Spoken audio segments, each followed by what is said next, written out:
Hi children. അപ്പോൾ ഇന്ന് നമ്മൾ ഡിസ്കസ് ചെയ്യുന്നത് ക്ലാസ് 11 NCERTയിലെ ഫസ്റ്റ് ചാപ്റ്റർ ആയിട്ടുള്ള ലിവിങ് വേൾഡിൻ്റെ പാർട്ട് 4 ആണ്. പാർട്ട് 3യും പാർട്ട് 2വും പാർട്ട് 1 നമ്മൾ ഓൾറെഡി ഡിസ്കസ് ചെയ്തിട്ടുണ്ട്. So moving on to the last small topic, that is the taxonomical aids. ഇതോടുകൂടി നമ്മൾ ചാപ്റ്റർ വൈൻഡ് അപ്പ് ചെയ്യാൻ പോവുകയാണ്. Okay, moving on to the chapter.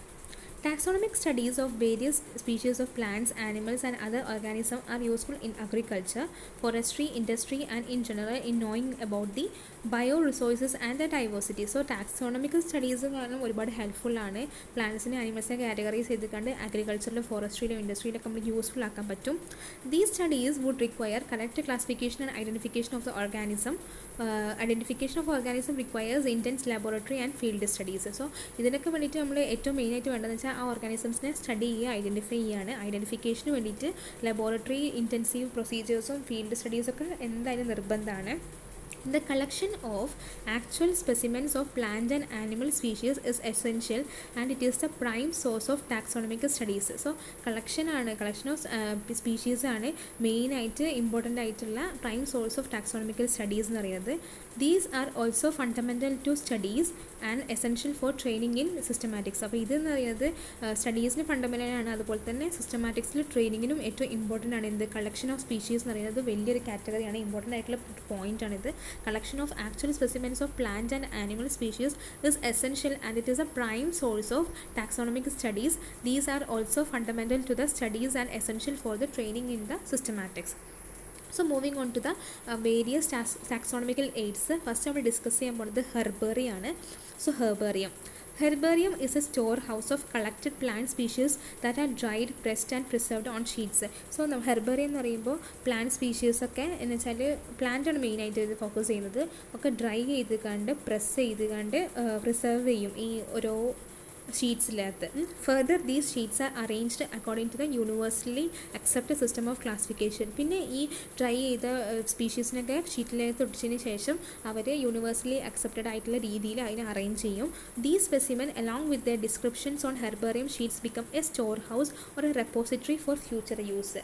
അപ്പോൾ ഇത് വെരി ഇമ്പോർട്ടൻ്റ് ആണ്. അതായത് ഇങ്ങനത്തെ സ്പീഷീസൊക്കെ അല്ലേ, ഇങ്ങനത്തെ സ്പീഷീസിൻ്റെ ഹെർബേറിയം ഷീറ്റ്സിൻ്റെ മുകളിലൊക്കെ എന്തുണ്ടാകും, ഒരു ഡിസ്ക്രിപ്ഷൻസ് ഉണ്ടാകും. ഈ ഡിസ്ക്രിപ്ഷൻസൊക്കെ ഒരു സ്റ്റോർ ഹൗസ് ആയിട്ട് അല്ലെങ്കിൽ ഒരു റെപ്പോസിറ്ററി ആയിട്ട് കീപ്പ് ചെയ്ത് കണ്ട് ഫ്യൂച്ചർ യൂസിന് വേണ്ടിയിട്ട് എടുത്തു വെക്കുന്നതാണ്. Okay, The herbarium sheets also carry a label providing the information about the date and place collection, English, local and botanical names. So ഹെർബേറിയത്തിൻ്റെ ഇൻഫർമേഷൻ എന്തൊക്കെയാണ് ഹെർബേറിയത്തിൽ അടങ്ങിയിരിക്കുന്നതെന്ന് വെച്ചാൽ ഇറ്റ്സ് അബൌട്ട് ദ ഡേറ്റ് ഉണ്ടാകും, അതുപോലെ തന്നെ ഏത് പ്ലേസിൽ നിന്നാണ് കളക്ട് ചെയ്തതെന്നുണ്ടാകും, അതുപോലെ തന്നെ ഏത് ഇംഗ്ലീഷാണോ ലോക്കലാണോ നെയിം അല്ലെങ്കിൽ ബൊട്ടാണിക്കൽ നെയിംസൊക്കെ ഹെർബേറിയത്തിൻ്റെ ഷീറ്റ്സിൻ്റെ ഓരോ പ്ലാന്റ് സ്പീഷീസിൻ്റെ മുകളിൽ കൊടുത്തിട്ടുണ്ടാകും. ഓക്കെ, പിന്നെന്താ പറയുക, ഫാമിലി എങ്ങനെയാണെന്നും അതുപോലെ തന്നെ ആരാ ഇത് കളക്ട് ചെയ്തതെന്നൊക്കെ അതിനകത്ത് ഇൻഫോംഡ് ആണ്. Herbaria also serve as a quick referral system in taxonomical studies. So taxonomical സ്റ്റഡീസിൽ ഹെർബേറിയം എന്ന് പറയുമ്പോൾ പെട്ടെന്ന് നമുക്ക് റെഫർ ചെയ്യാൻ പറ്റുന്ന ഒരു എയ്ഡാണ്. So herbarium serve as a quick referral system in taxonomical aids. അപ്പോൾ this is about herbarium. Herbarium എന്ന സ്റ്റോർ ഹൗസ് ആണ് in which the plant species are pressed and preserved in the herbarium sheets. So ഈ sheets are stored in the storage അല്ലെങ്കിൽ എന്തെങ്കിലും store ഹൗസിലായിരിക്കും. പിന്നെ ഇതിനകത്ത് collectors information, phylum, അതുപോലെ തന്നെ kingdom, അതുപോലെ തന്നെ ഏത് കാറ്റഗറിയാണ്, ആരാണ് കളക്ട് ചെയ്തത്, എങ്ങനെയാണ്, എന്നാണ്, ലോക്കൽ ആൻഡ് ഇംഗ്ലീഷ് നെയിംസൊക്കെ സ്പെസിഫൈഡ് ആണ്. ക്വിക്ക് റെഫറൽ സിസ്റ്റവും ആണ്. So moving on to the next taxonomical aid, botanical gardens. So botanical gardens ആണ് ഡിസ്കസ് ചെയ്യാൻ പോകുന്നത്. ബൊട്ടാണിക്കൽ ഗാർഡൻസ് എന്ന് വെച്ചാൽ these specialised gardens have collections of living plants for reference. The plant species in these gardens are grown for identification purposes and each plant is labeled indicating its botanical or scientific name and its family. So ഇതെന്ന് പറയുമ്പോൾ കുറച്ച് specialised garden ആണ്. ഇതിനകത്ത് living plants ഒക്കെ വളർത്തിയിട്ട് റെഫറൻസിന് വേണ്ടി വളർത്തിയിട്ടായിരിക്കും. അതിൻ്റെ മുകളിൽ അതിന് ഓരോന്നായിട്ടും അതിനകത്ത് ഐഡൻറ്റിഫൈ ചെയ്തിട്ടുള്ള സാധനങ്ങളൊക്കെ അതിന് പേരിൽ എഴുതി വെച്ചിട്ടുണ്ടാകും. എക്സാമ്പിൾ എന്ന് പറയുന്നത് വെരി ഇമ്പോർട്ടൻ്റ് ആണ്. അതായത് ഇംഗ്ലണ്ടിലുള്ള ബൊട്ടാണിക്കൽ ഗാർഡൻ, അതുപോലെ തന്നെ ഇന്ത്യൻ ബൊട്ടാണിക്കൽ ഗാർഡൻ ഹൗറയിലുള്ളത്, നാഷണൽ ബൊട്ടാണിക്കൽ റിസർച്ച് ഇൻസ്റ്റിറ്റ്യൂട്ട് ആയിട്ടുള്ള ലക്നൗവിലാണ് ഉള്ളത്. അതൊക്കെയാണ് ഇതിൻ്റെ ബൊട്ടാണിക്കൽ ഗാർഡൻസിൻ്റെ എക്സാമ്പിൾ. ഈ എക്സാമ്പിൾസൊക്കെ എൻട്രൻസ് ലെവലിലൊക്കെ വെരി ഇമ്പോർട്ടൻ്റ് ആണ്. അപ്പോൾ എന്തായാലും നോട്ട് ചെയ്യണം. So this is very important. Botanical garden in England, Indian botanical garden in Howrah and national botanical garden and research institute in Lucknow. So moving on to the next taxonomical aid, that is the museum. The biological museums are generally set up in the educational institutes such as the schools and colleges. അപ്പോൾ നിങ്ങളുടെ സ്കൂളിൽ museum ഉണ്ടോ? കോളേജുകളിൽ museum ഉണ്ടാവാറുണ്ട്, സ്കൂളുകളിൽ museum ഉണ്ടാവാറുണ്ട്. അതെന്ന് പറയുമ്പോൾ എഡ്യൂക്കേഷണൽ ഇൻസ്റ്റിറ്റ്യൂഷൻസ് സെറ്റപ്പ് ചെയ്യുന്നതാണ് മ്യൂസിയംസ് എന്നൊക്കെ പറയുന്നത്. മ്യൂസിയംസ് ഹാവ് കളക്റ്റഡ്, സോ ഇതാണ് പറയുന്നത്, museums have collected collections of preserved plants and animal specimens for study and its reference.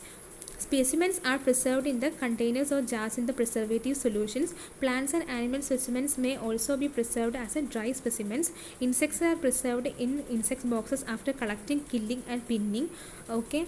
The larger animals like birds and mammals have stuffed and preserved. The museums often have collections of skeletal system also, അല്ലെങ്കിൽ skeletal of animals also. So മ്യൂസിയത്തിനകത്ത് പറയുന്നത് ഇത് എന്ന് പറയുമ്പോൾ നമ്മൾ already പറഞ്ഞു ഇൻസ്റ്റിറ്റ്യൂഷൻസിലൊക്കെ setup ചെയ്യുന്നതാണ്, that is schools and colleges.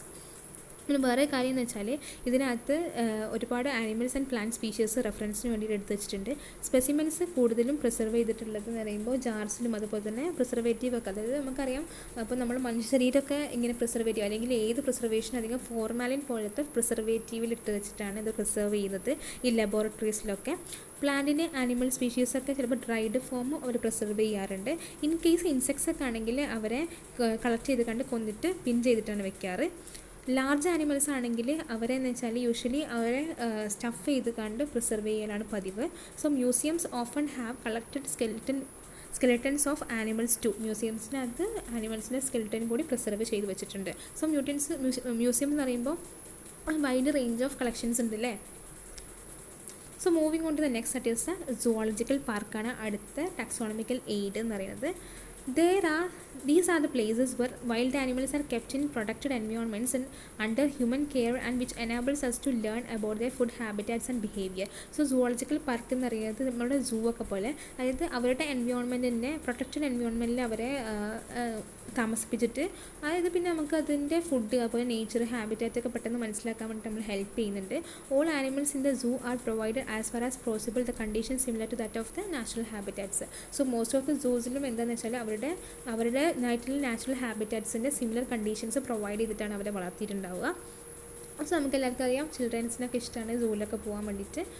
Okay, so this is are about zoological parks. അപ്പോൾ അടുത്ത ടാക്സോണമിക്കൽ എയ്ഡാണ് കീ എന്ന് പറയുന്നത്. കീ എന്ന് പറയുന്നത് നമ്മുടെ സാധാ കീ അല്ല, this is A taxonomical aid. Okay, Key is another taxonomical aid used for the identification of plants and animals based on the similarities and dissimilarities. So ഇതൊരു സ്പെഷ്യലാണ്, കാരണം ഈ ടാക്സോണമിക്കൽ എയ്ഡ് എന്ന് പറയുമ്പോൾ സിമിലാരിറ്റീസും ആസ് വെൽ ആസ് ഡിസിമിലാരിറ്റീസും base ചെയ്തിട്ടാണ് ഇതിൻ്റെ ഫംഗ്ഷൻ എന്ന് പറയുന്നത്. The keys are based on contrasting characters generally in a pair, that is known as couplet. So കീസിനകത്ത് രണ്ട് കോൺട്രാസ്റ്റിംഗ് ക്യാരക്ടേഴ്സ് ഉണ്ടാവും. അതുകൊണ്ട് രണ്ടെണ്ണം ആയതുകൊണ്ട് നമുക്ക് കപ്ലെറ്റ് എന്ന് പറയും. ഒന്ന് എന്ന് പറയുമ്പോൾ പോസിറ്റീവ് ആയിട്ടുള്ളതായിരിക്കും, മറ്റേത് പറയുമ്പോൾ നെഗറ്റീവ്, അതായത് ഓപ്പോസിറ്റ് ആയിരിക്കും അതിൻ്റെ ചോയ്സസ് എന്ന് പറയുന്നത്. This results in acceptance of only one and rejection of the other. So രണ്ടെണ്ണം ഉള്ളതുകൊണ്ട് രണ്ടും ഓപ്പോസിറ്റ് ആയതുകൊണ്ട് ഒന്ന് മാത്രമേ അക്സെപ്റ്റ് ചെയ്യുള്ളൂ, മറ്റേത് അക്സെപ്റ്റ് ചെയ്യില്ല, അത് റിജക്റ്റ് ചെയ്യപ്പെടും. Each statement in the key is known as a lead. അപ്പോൾ LEAD ആണ് ലീഡ് എന്ന് പറയുന്നത് ഓരോ സ്റ്റേറ്റ്മെൻറ്റും കീനകത്തുള്ളത്. Separate taxonomical keys are required for each taxonomical category such as family, genus and species for identification purpose. Identify ചെയ്യാൻ വേണ്ടിയിട്ട് ഈ ഫാമിലിക്കും ജീനസിനും സ്പീഷീസിനൊക്കെ പ്രത്യേക തരം അല്ലെങ്കിൽ സെപ്പറേറ്റ് ആയിട്ടുള്ള കീസൊക്കെ നിർബന്ധമാണ്. കീസ് ആർ അനാലിറ്റിക്കൽ കുറച്ചുകൂടി അനലൈസ് ചെയ്യാൻ പറ്റിയ സിസ്റ്റമാണ് കീസ് എന്ന് പറയുന്നത്. Okay, keys are analytical in nature. So കീയിൽ നമ്മൾ പറഞ്ഞു കീസ് എന്ന് പറയുമ്പോൾ രണ്ട് ക്യാരക്ടേഴ്സ് ആയിരിക്കും അല്ലെങ്കിൽ രണ്ട് ഒപ്പീനിയൻസ് ആയിരിക്കും. ഒന്നെന്ന് പറയുമ്പോൾ രണ്ടിന് നമ്മളെന്ത് പറയുന്നു, കപ്ലെറ്റ് എന്ന് പറയുന്നു.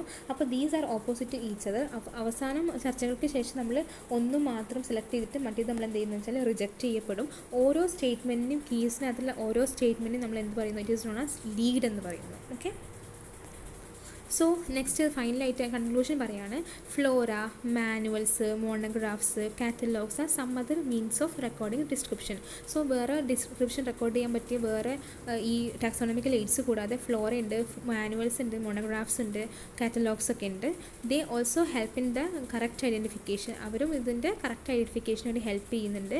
Flora contains the actual account of habitat and distribution of plants in a given area. ഫ്ലോറയിനകത്ത് എന്താണെന്ന് വെച്ചാൽ ഒരു ഗിവൺ ഏരിയ ഏരിയ, ഒരു ഗിവൺ ഏരിയനകത്ത് എത്രത്തോളം പ്ലാന്റ്സ് ഉണ്ട് അതിൻ്റെ ഒരു ഇൻഫർമേഷൻ നൽകുന്നതാണ് ഫ്ലോറ എന്ന് പറയുന്നത്, അതിൻ്റെ ഹാബിറ്റാറ്റോ. These provide the index to the plant species found in a particular area. Manuals എന്ന് വെച്ചാൽ it is useful in providing information for identification of names of species found in an area. അപ്പോൾ ഒരു ഏരിയനകത്തുള്ള കുറേ species ഉണ്ട്, ആ സ്പീഷീസിനെ identify ചെയ്യാൻ വേണ്ടിയിട്ട് ഒരുപാട് ഇൻഫർമേഷൻ തരുന്ന ഒരു സാധനമാണെന്ന് പറയുന്നത് മാനുവൽസ് എന്ന് പറയുന്നത്. Manuals okay. മൊണോഗ്രാഫ്സ് എന്ന് പറയുമ്പോൾ അതിനകത്ത് ഒറ്റ ടാക്സോണെ പറ്റി മാത്രമേ ഡിസ്ക്രൈബ് ചെയ്തിട്ടുള്ളൂ, അതാണ് മൊണോഗ്രാഫ്സ്. സോ മാനുവൽസ് ഉണ്ട്, മൊണോഗ്രാഫ്സ് ഉണ്ട്, അതുപോലെ തന്നെ ഫ്ലോറ ഉണ്ട്. ഓക്കെ, അപ്പോൾ ഈ ക്ലാസ് മനസ്സിലായതായിരിക്കുന്നു. ക്ലാസ് എന്ന് പറയുമ്പോൾ ടാക്സോണമിക്കൽ എയ്ഡ്സിൻ്റെ ബേസ് ആയിട്ടായിരിക്കും. അപ്പോൾ നമ്മൾ വേറെ ചാപ്റ്റർ ആയിട്ട് വീണ്ടും വരാം. അപ്പോൾ അതുവരേക്കും ബൈ. അപ്പോൾ ചാനൽ സബ്സ്ക്രൈബ് ചെയ്യാത്തവർ എല്ലാവരും സബ്സ്ക്രൈബ് ചെയ്യണം, ബെല്ലൈക്കണും പ്രസ് ചെയ്യണം. Thank you.